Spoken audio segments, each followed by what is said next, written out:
आसतु आज आम प्रस्तुत करवा मटन करी। मटन करी पाई मु एठारे 1 केजी मटन को भल भाव धोईकी रखी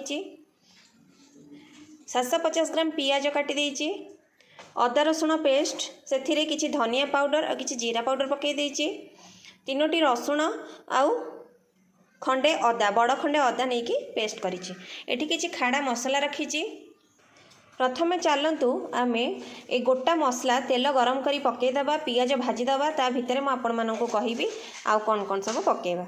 एबे तेल भल भाव गरम हो जाइछि, मु सेथिरे गोटा मसला को पकेदेली। एबे आमे टिके ब्राउन हो गला परे सेथिरे पियाज कटा होई रहितबा पियाज को पकेदेबा।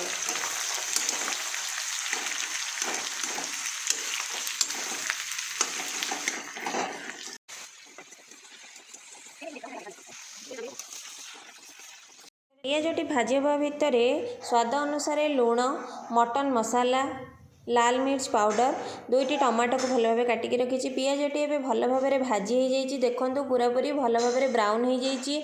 आम एबे सेथिरे कटी होई रहितबा टमाटो को पकेदेबा, ताकू भल भाव भाजीदेबा।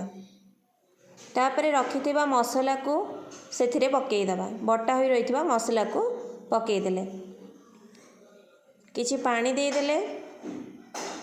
एबे आमे रखिथिबा मटन मसाला, लाल मिर्च पाउडर और स्वाद अनुसार लुण पकेदेबा, ताकू भल भाव मिक्स करदेबा। मसलाटी टिके कषि हो गले 15 मिनिट खंडे भल भाव कषि हो गले धोई रखिथिबा मटन को सेथिरे पकेदेबा। मटनटी पकई सारा परे ताकू भल भाव मिक्स करदेबा। मसला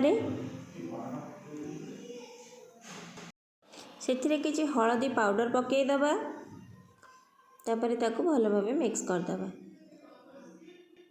मटन टा टिके अधिक समय लगे सिझीबापी, तेणु एबे आमे ताकू अध घंटे रु घंटाटे भल भाव कषि होगापी छाड़ीदेबा।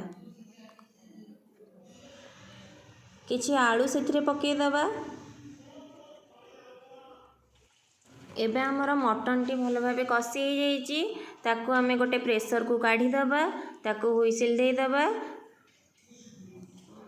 आपण माने देखिबे मटन टी जेतिकी सिझी थिबो सेही अनुसार हुइसिल देबे। मोर मटन किछि अधा आधी सिझी जाइथिला, तेणु मु ताकू 2 ରୁ 3टी हुइसिल देदेली, से हे गला।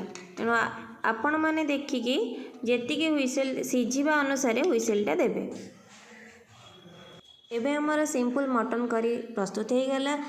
आपण मानकु केमिति लागिला मते कमेंट रे जणाइबे। ए भली भल भल पोस्ट देखिबा पई मो चैनल को लाइक शेयर और सब्सक्राइब करिवे।